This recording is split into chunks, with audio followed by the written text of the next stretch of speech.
허물과 죄로 죽었던 우리들을 건져내신 분이 하나님이십니다. 그래서 상한 갈대를 꺾지 아니하시고 꺼져가는 심지도 끄지 아니하시는 분이 바로 하나님이십니다. 하나님은 우리에게 때때로는 광야의 시험, 굶주림의 시험, 목마름의 시험을 허락하시지만은, 그러나 하나님이 주시는 약속의 말씀을 확실하게 붙잡도록 하나님이 가이드를 하시는 것이죠. 그래서 그 언약을 확실하게 붙잡을 때 하나님께서는 그 사람을 통하여 개인과 가정에, 그리고 있는 현장에 하나님이 증인으로 세우시는 것이죠. 그래서 우리가 어려움을 당할 때마다 하나님께서는 늘 우리에게 계속 말씀하시는 거예요. 말씀을 따라가나 안 따라가나 그것을 시험코자 함이시고, 말씀을 따라가는 그 마음이, 생각이 어떠한가를 하나님께서 보고 계시고 또 보기를 원하신다는 것이에요. 그래서 하나님은 우리에게 말씀을 주셨고, 우리는 그 말씀을 따라가면 반드시 승리하게 됩니다. 그런데 우리가 놓치고 있는 부분이 하나 있습니다. 말씀을 받고 말씀을 듣는다 할 때 그냥 아무렇게나 생각한다는 거예요. 그래서 오늘 말씀을 통하여서 우리가 아무렇게나 듣는다는 표현을 했습니다만, 예수 그리스도 안에서 진정한 자유를 누리고 어떤 자리에서도 하나님을 만날 수 있고 하나님의 말씀을 들을 수 있다고 하는, 그게 우리 주 예수 그리스도의 은혜가 얼마나 큰지를 우리가 알아야 되는 겁니다.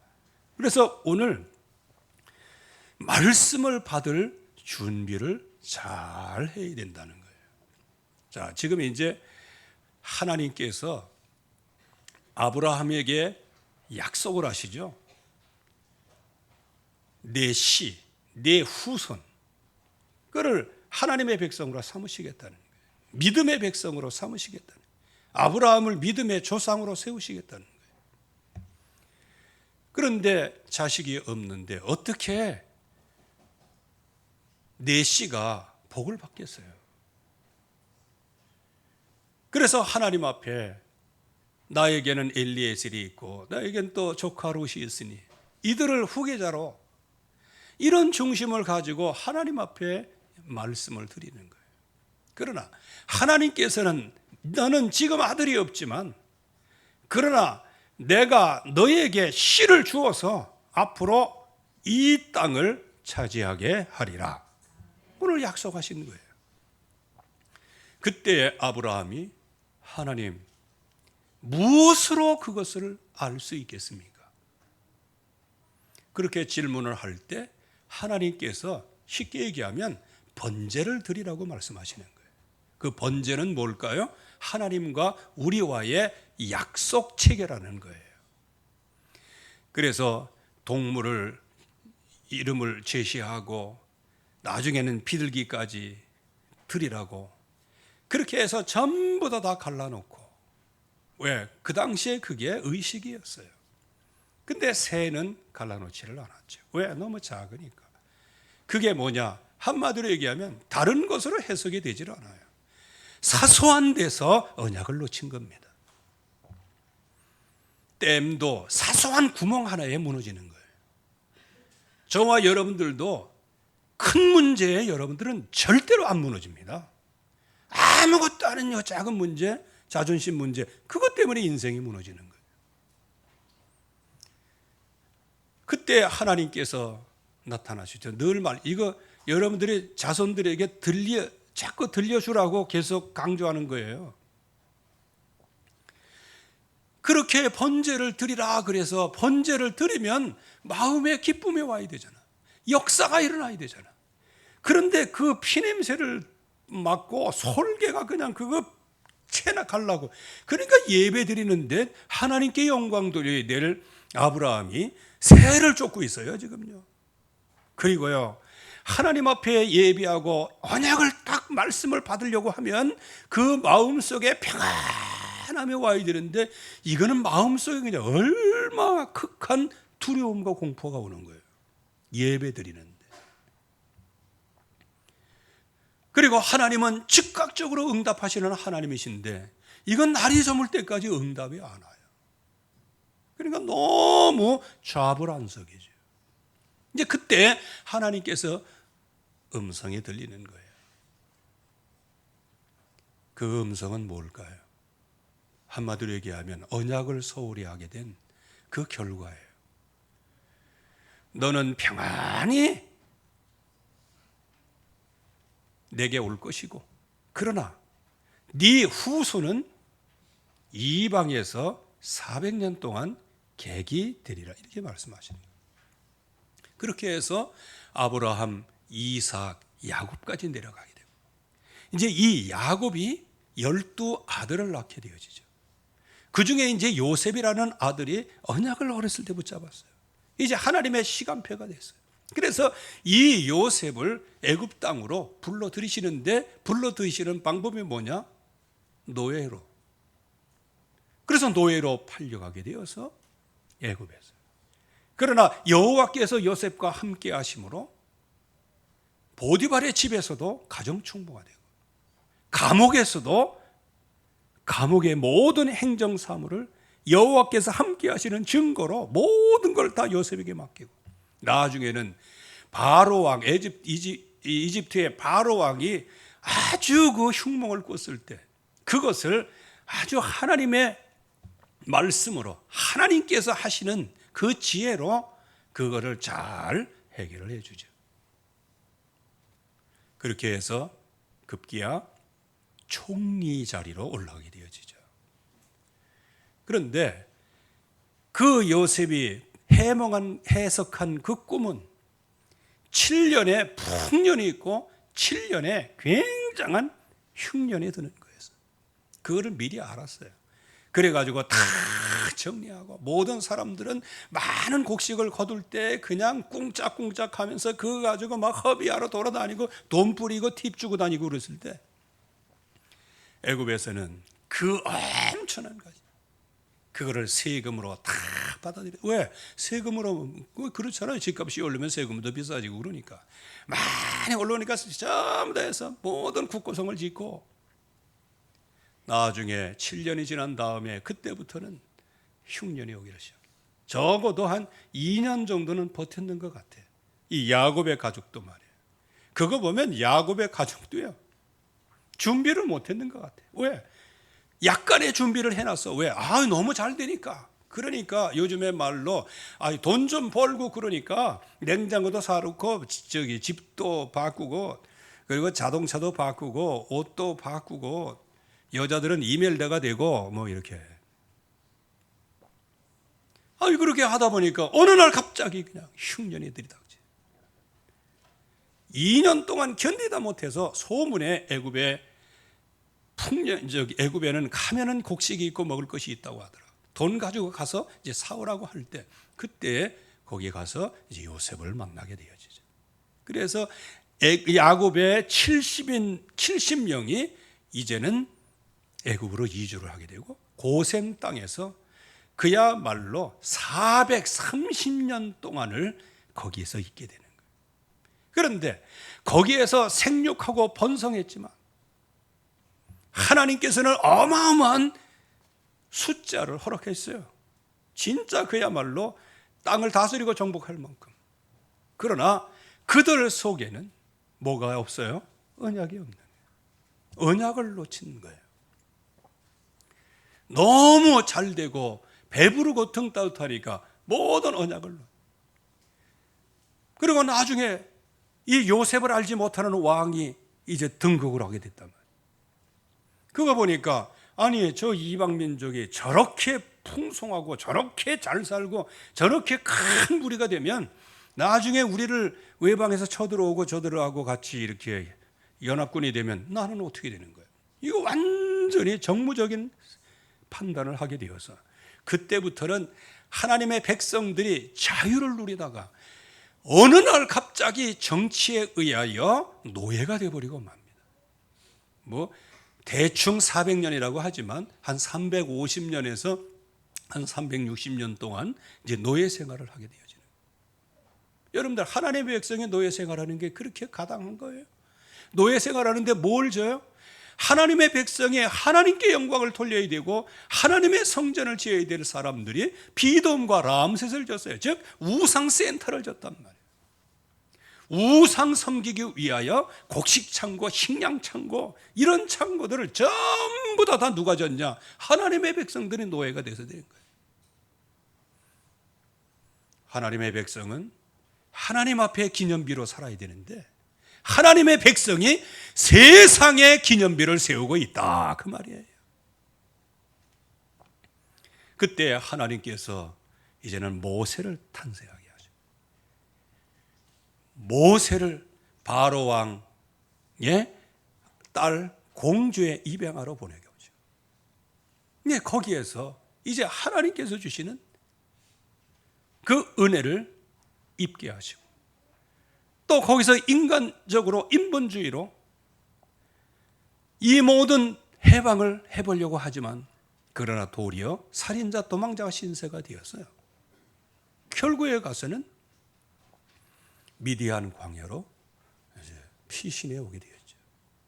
이제 거기에서 호렙산에서 하나님을 만나고 내 백성의 신음소리를 하나님께서 들으셨다고 말씀하시고 이제 네가 가서 내 백성을 인도하여 내어라. 그래서 모세에게 나타나실 때 나는 아브라함의 하나님, 이삭의 하나님, 야곱의 하나님이로라, 이거를 말씀하시는 거예요. 야곱의 하나님이시다. 그렇게 해서 결국에 와서는 하나님께서 모세를 통하여 애굽의 10가지 우상의 세력을 완전히 꺾으시고 그 백성을 이제 건져내셔서 어디까지 오게 하셨냐? 오늘 말씀 시내산까지 오게 하신 거예요. 그래서 어떤 학자들에게 의하면 출애굽해서 3일이면은 시내산에 도착한다는 거예요. 그러니까 시내산은 뭐 하는 산이에요? 호렙산, 하나님을 만난 산이에요. 하나님께서 모세에게 약속하셨어요. 네가 내 백성을 끌고 여기까지 오고 여기에서 나를 섬기게 될 것이다 라고 말씀을 하셨어요. 그러니까 출애굽기 3장 18절 말씀에 그 이해가 가지요. 사흘길쯤 광야로 가게 하사 거기서 여호와께 희생제사를 드리려 한다라고 얘기해라. 그 사흘길이 어디냐? 바로 그 시내산이란 말이에요. 하나님께서는 그렇게 아브라함을 통해서 이삭, 야곱을 통해서 언약하신 그 언약의 하나님이세요. 그래서 애굽 강에서부터 유브레드 큰 강까지, 그러면서 그 지역에서 정말로 하나님이 이 땅을 살리고 이 땅의 모든 죄를 용서하기 위하여 보내실 메시아 그리스도가 탄생할 그 땅, 그쪽으로 가라는 거예요. 그 땅을 약속을 하신 거예요. 그게 이삭에게도 약속하셨고 야곱에게도 똑같이 약속했어요. 내가 누운 땅에 내가 너와 내 씨에게 주리라. 아브라함에게도 내 씨에게 주리라. 이삭에게도 내 씨에게 주리라 하면서 아브라함, 이삭, 야곱에게 언약하신 그대로 하나님이 성취하고 계시는 거예요. 그래서 하나님은 그 약속의 땅, 그 땅을 주시겠다고 맹세하신 그 언약을 성취하기 위하여 하나님의 백성들을 애굽에서 인도해 내십니다. 구원길이에요. 그래서 애굽에서 사는 거 특징적인 거 몇 가지가 있어요. 남부럽지 않게 산다는 거예요. 배부르게 산다는 거예요. 그리고 여기가 좋사오니 여기에 집을 짓고, 그렇게 하다가 결국에 가서는 요셉을 알지 못하는 왕에 의하여 노예로 완전히 잡혀버려요. 모세가 이제는 하나님의 메시지를 가지고 바로 앞에 섰을 때 이 백성들이 너무 게을러서 이런 생각을 한다면서 그냥 노동의 강도를 얼마나 강력하게 했는지. 나중에는 모세의 말을 듣고 은혜 받던 장로들도 전부 다 이제 모세를 죽이려고 이제 나타날 판이에요. 왜? 하나님의 언약이고 뭐건 간에 내가 힘든데 언약이고 뭐가 무슨 씨잘데 있어, 이렇게 되는 거예요. 그러나 하나님께서는 그렇게 언약 앞에서 언약을 붙잡아야 할 하나님의 백성이 자기의 노역과 그 어려움, 그것 때문에 언약을 배척할 수밖에 없는, 배척하고 있는 이러한 백성들을 그래도 언약으로 하나님이 맹세하신 땅으로 인도하시겠다고 약속을 하신 거예요. 그래서 출애굽 구원길이죠. 출애굽기 3장 8절 말씀에 이 백성을 내가 가나안으로 데려가려 하노라. 하나님은 언약의 하나님이세요. 그러나 그 가는 과정에서 광야길을 통과하게 되죠. 시내산까지 3개월이라고 오늘 말씀하고 있는데 다른 번역에서는요 3월 1일. 그래서 우리로 얘기하면 왜 2월 말 3월 4월 초 그러면 몇 달이에요? 예? 우리 나이가 그렇잖아요. 만약에 2020년생이면 지금 몇 살이에요? 우리 한국 나이로 1살 내지는 2살이 플러스 되잖아.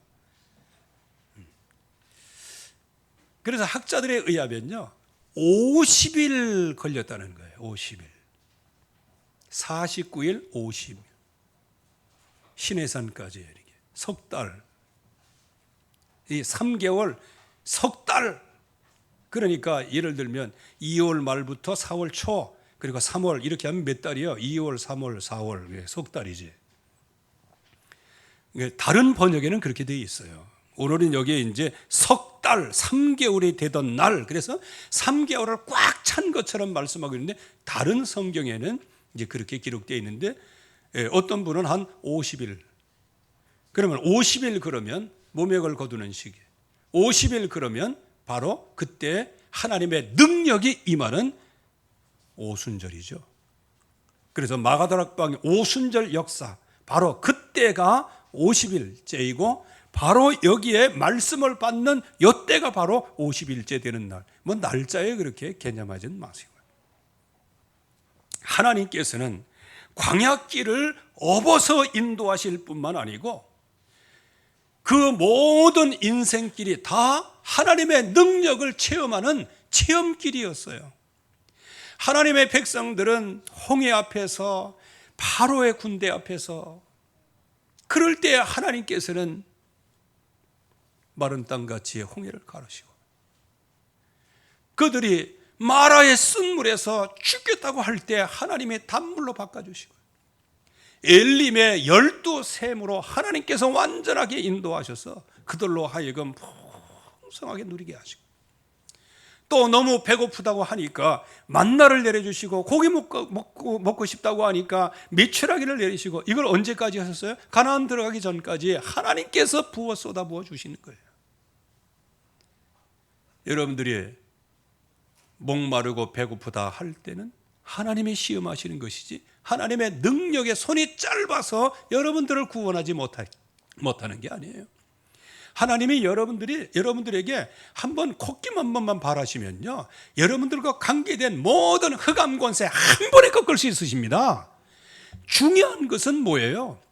주변이 꺾이는 게 중요한 게 아니고 내가 말씀을 따라가나 안 따라가나 이 마음이 중요하단 말이에요. 이게 믿음이라는 거예요. 하나님께서는 이거를 바꾸시겠다고 하는 거예요. 그런데 우리는 뭘 바꿔달라? 지금 어려움이 왔는데 내가 잘못해서 뭐하든 간에 언약 놓쳤든 간에 그건 상관없어. 지금 내게 어려운 요거를 바꿔달라고 환경을 바꿔달라고 하는데 하나님께서는 뭐냐? 언약으로 네 마음을 바꾸라. 이거를 말씀하시네. 네 생각을 바꾸라는 거예요. 그래서 하나님께서 오늘 어떻게 하셨어요? 너희가 그렇게 지지고 그렇게 불평하고 원망하고 10번도 더 하나님을 배신하고 그랬지만 하나님께서는 너희들을 독수리의 날개로 업어 인도하셨다. 그런데 여기 독수리의 날개로 업어 인도하셨다. 이게 뭔지를 알아야 됩니다.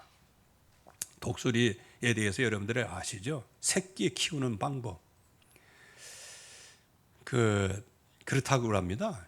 이게 딱 이제 어느 정도 이렇게 되면 딱 가지고 있다가 던진대요.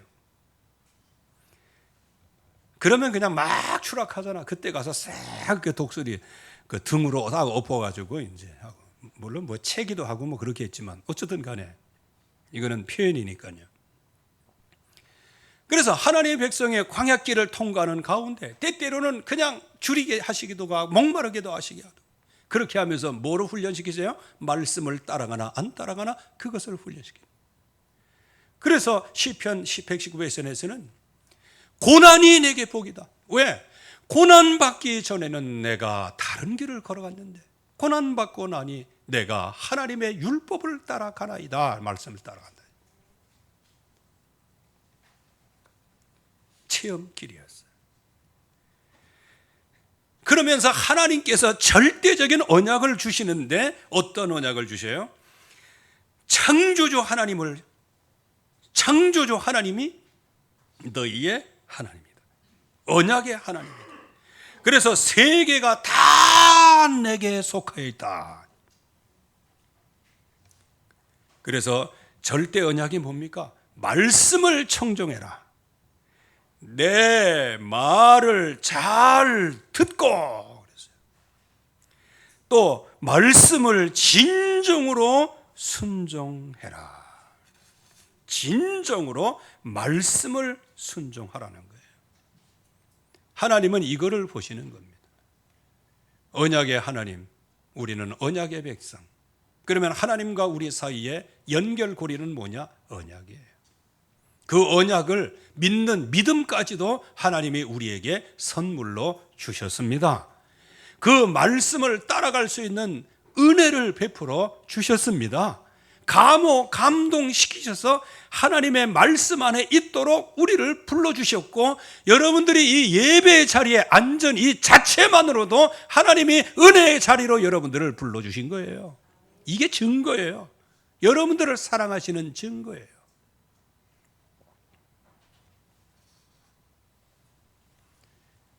그래서 하나님께서는 이 절대 언약, 이 말씀을 실제적으로 지키면 하나님이 약속을 하셨어요. 이 말씀을 네가 진정으로 따라가면 나의 특별한 소유가 될 거다. 여러분들 저기 언약의 백성이라고 해서 말씀 안 따라가면 그거 어려워집니다. 언약의 백성이라고 해서 여러분들 언약의 백성 그 의미를 알아야 돼요. 하나님의 말씀의 언약의 백성. 나는 언약의 백성 됐기 때문에 언약 안 따라가도 돼. 그건 망하는 거예요. 생각이 망할 생각입니다. 그건 틀린 생각이에요. 언약의 백성은 언약만 따라가야 돼요. 하나님의 자녀면 하나님만 아버지로 섬겨야 돼요. 이게 맞는 얘기지. 그냥 복은 하나님한테 받고 섬기는 건 저쪽 벨리알을 섬기고 그래 보세요. 동가숙 서가식 해보세요. 그거 나중에는 망하게 되는 거예요. 하나님의 백성은 하나님을 아버지로 섬겨야 되는 거예요. 우리가 하나님의 자녀입니까? 그러면 하나님만 섬겨야 되는 거예요. 왜? 우리 아버지를 섬겨야지. 누구를 섬겨? 삼촌을 섬겨요? 우리 아버지를 섬겨야 되는 거예요. 이 말씀을 청종하고 따라가면 하나님께서 나의 특별한 소유를 만드시겠다고 말씀하셨어요. 여러분들 오늘 말씀을 따라가심으로 하나님의 특별한 소유의 응답을 받으시기를 주의 이름으로 축원합니다. 하나님의 성민이요 하나님의 기업이에요. 그래서 신명기 7장 6절 말씀에 보면 특별한 백성으로 하나님께서 세우시고 하나님의 손에 쓰임 받는 최고의 가치의 사람으로 하나님이 저와 여러분들을 부르셨습니다. 이게 하나님이 주신 언약이에요. 우리가 말씀을 따라가면, 이거 조건절입니다. 말씀을 따라가면. 그러면 말씀 안 따라가면 지옥 가나? 그렇지는 않을 거예요. 왜냐? 이미 하나님은 먼저 맹세해 놓으셨으니까. 그러면 어떻게 되죠? 이 땅에 살기는 살지만 구원은 받되 부끄러운 구원을 받는 거예요. 그러나 이 말씀을 연약하지만 계속 꾸준히 따라가는 사람은 나중에는 생명의 면류관이 준비되어 있는 거예요. 그래서 우리는 하나님이 주시는 하나님의 기업으로 하나님이 우리를 부르셨어요.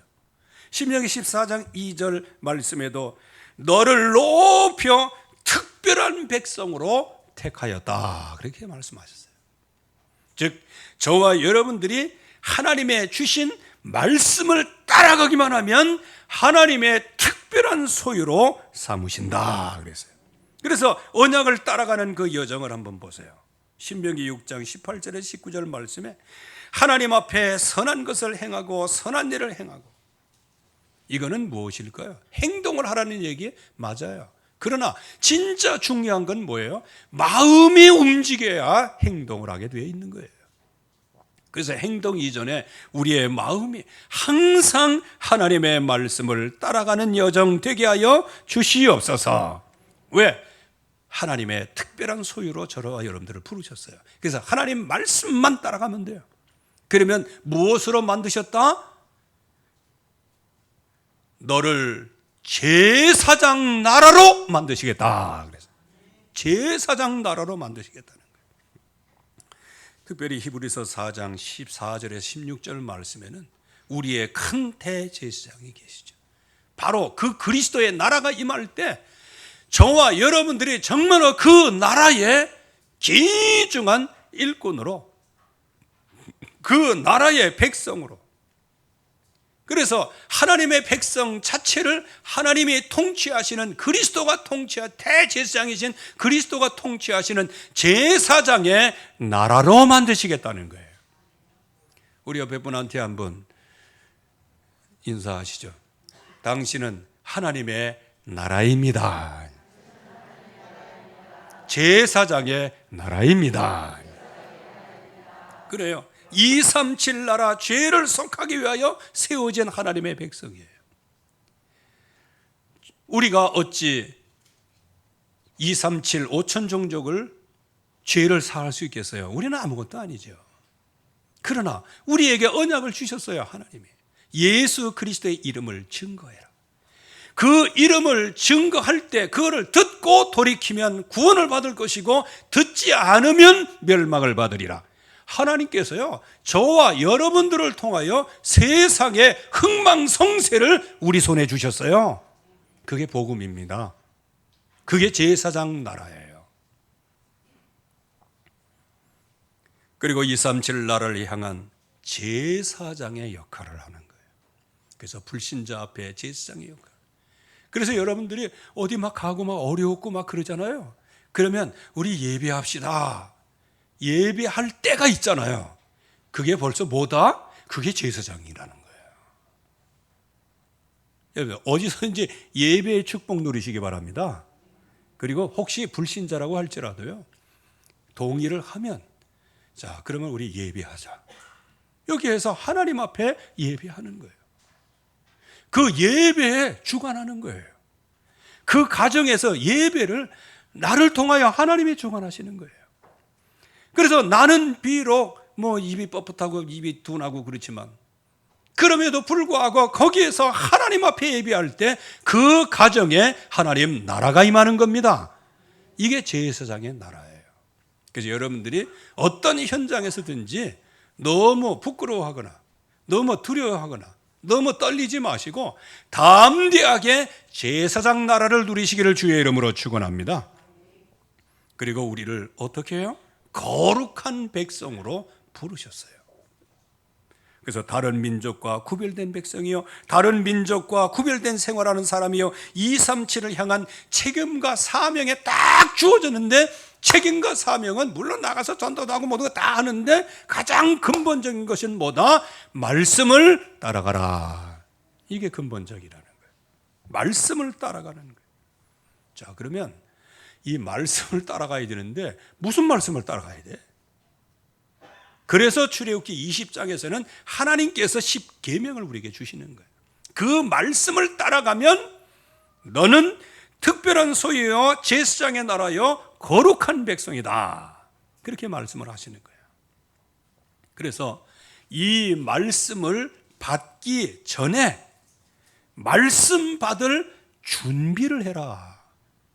그래서 하나님께 이제 모세가 이제 백성들을 끌고 시내 광야로 왔어요.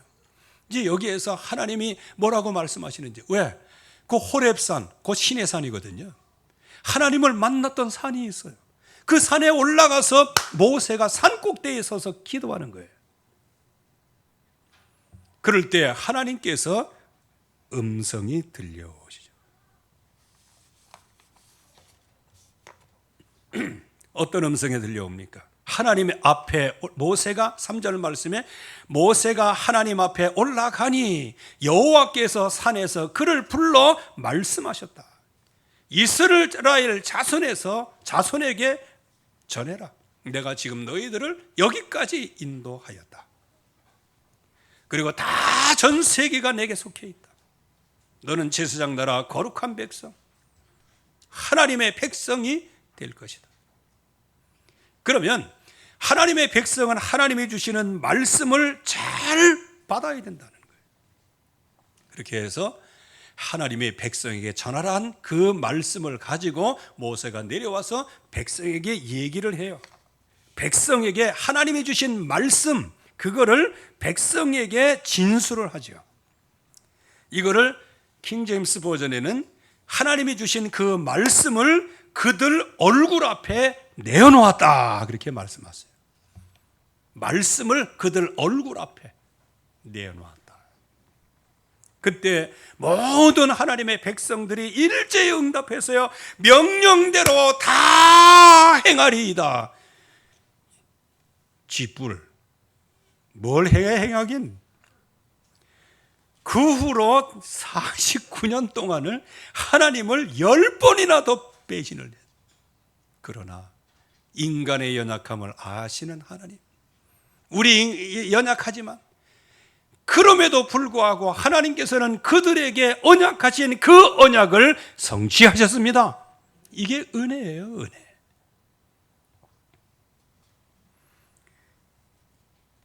그래서 여기에 명령대로 다 행할지니라. 여러분들 믿음 있을 때마다 신앙 고백 잘 하시기 바랍니다. 믿습니다 해야 돼요. 난 말씀을 따라가는 사람이다 해야 돼요. 나중에 삐끗할 때도 뭐 좀 있다가 그래도 말씀 따라가, 계속 말씀 따라가면 되는 거예요. 여기에 하나님의 백성이 하나님을 만날 수가 없어요. 하나님, 그 당시에는 하나님 앞에 나갔다 그러면 그냥 그 자리에서 죽어버려요. 그래서 오늘 19장 그 이후의 말씀에도요, 아주 경계한 말씀이 얼마나 많은지 몰라요. 하나님과 대면할 수 없는 백성이에요. 그래서 하나님께서 이 언약의 질서를 주시는데 모세가 이 말씀을 받고, 특별히 9절 말씀에 보면 모세에게 이르시되 내가 빽빽한 구름 가운데 내게 임함은 내가 너와 말한 것들을 백성들을 듣게 하고 또한 너를 영영히 믿게 하려 함이라. 모세가 백성의 말을 여호와께 아뢰었다. 이게 언약의 질서라는 겁니다. 이제 하나님께서 이 모세에게 이제부터 이렇게 하나님 앞에 서려고 하면 제일 먼저 너의 자신을 성결하게 하고 구별을 해라. 그리고 옷을 빨게 하라. 여기 옷을 빤다는 것은 뭐예요? 이거 신분 세탁입니다. 뭐 세탁도 나쁜 세탁이 있어요. 자금 세탁, 신분 세탁, 무슨 세탁 뭐 하는데 그건 전부 다 나쁜 거고요. 하나님 앞에 나아갈 때는 옷을 빨아라. 여러분들 아침에 나올 때 옷 빨아서 나왔어요? 네. 그거는 가능해요. 여러분들이 주일날을 귀중하게 여기셨어요. 적어도 저기 주일날 나올 때는요, 상견례복을 입고 나오면 되지 않겠나 이런 생각이 듭니다.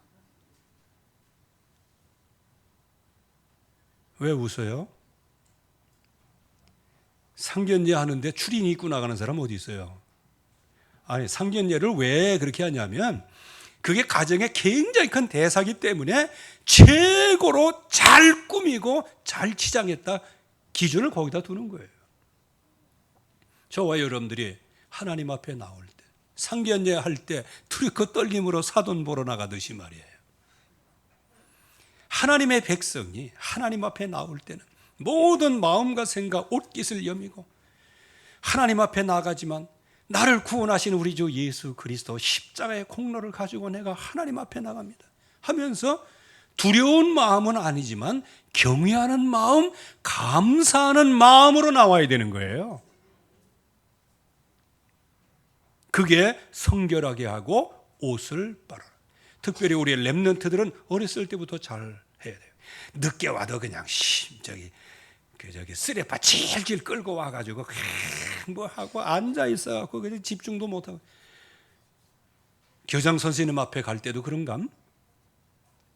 우리 대학생들은 총장님이 나를 부르실 때도 그렇게 가는감?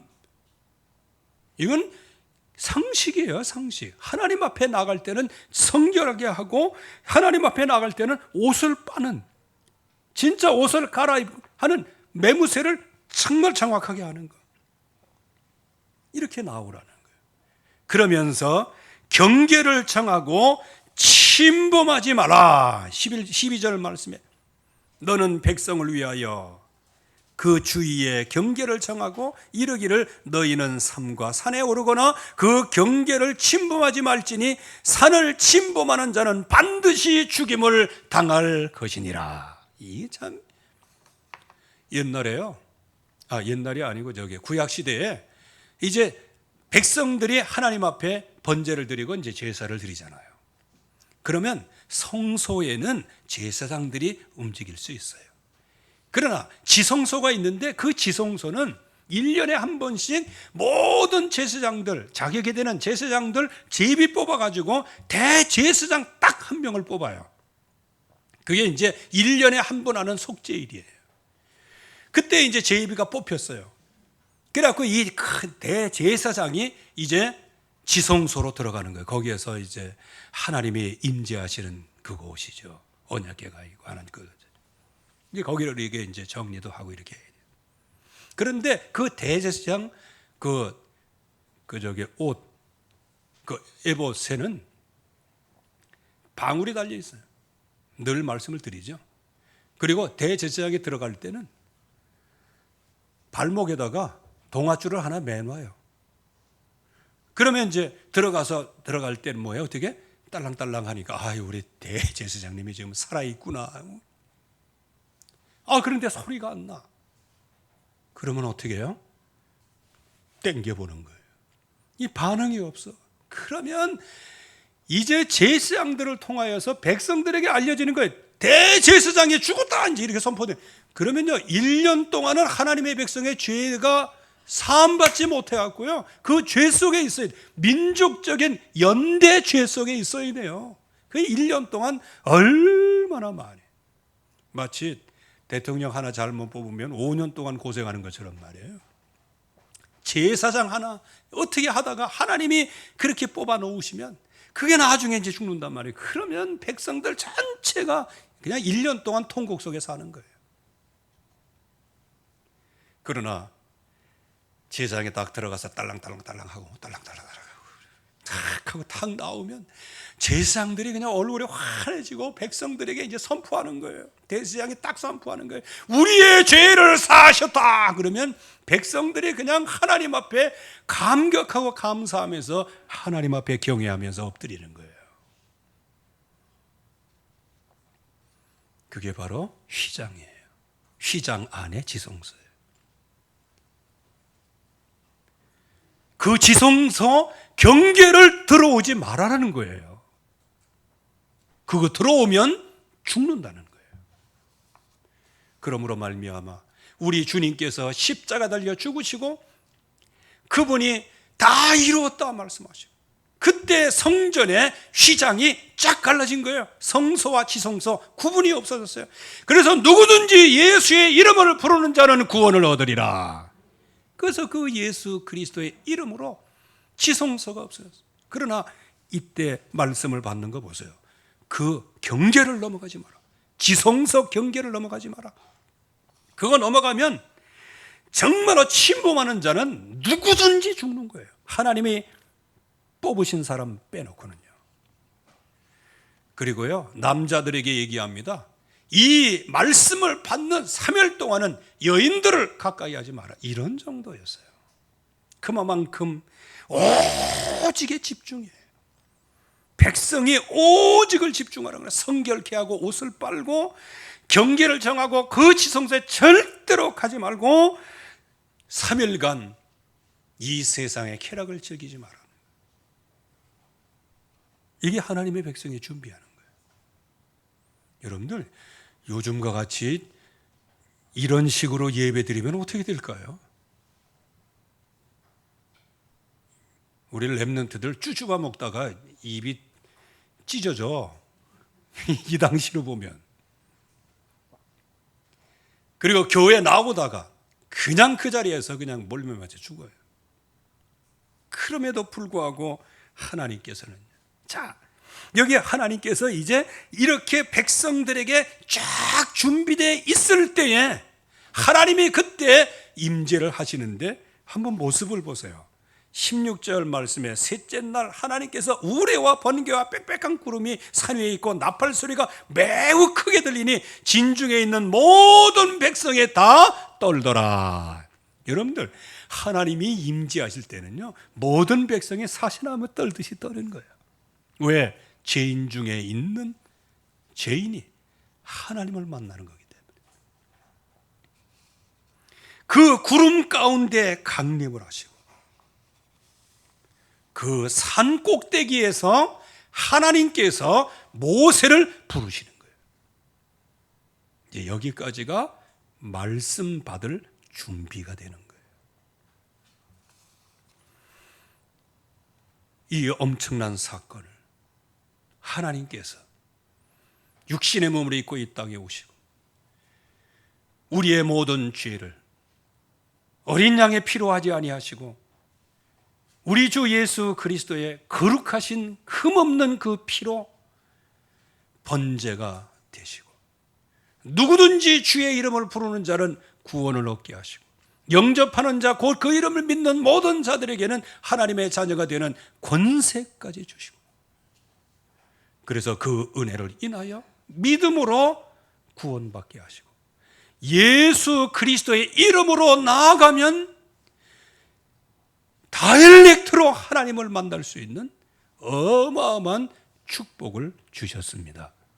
오늘 이러한 엄청난 두렵고 떨고 준비하고 뭐하고 다 중요하지만 우리 주 예수 그리스도의 십자가의 보혈의 피로 너의 죄가 사하여졌느니라.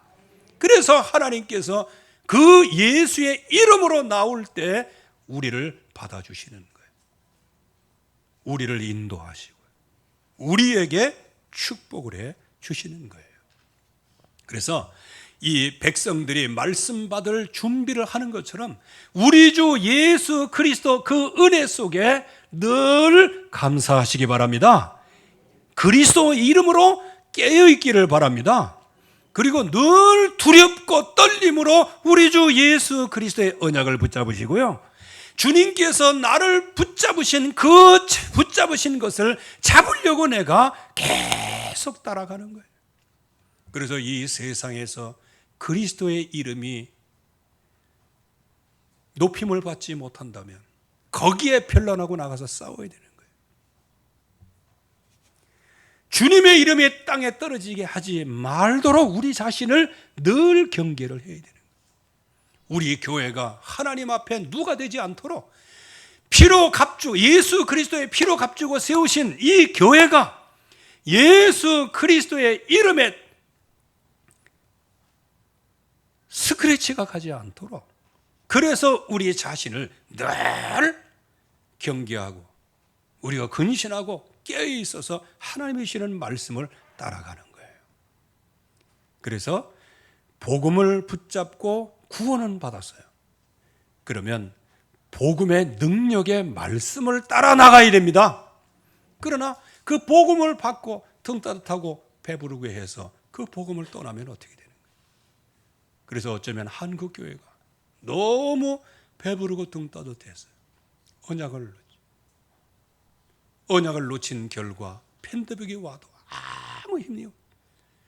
그리고 조직적으로 악한 세력들이 정치를 이용해서 그렇게 핍박을 해도 아무 힘이 없이 살아가는, 저와 여러분들은 이 땅에 그리스도의 명예를 회복해야 됩니다. 하나님의 능력의 명예를 회복해야 됩니다.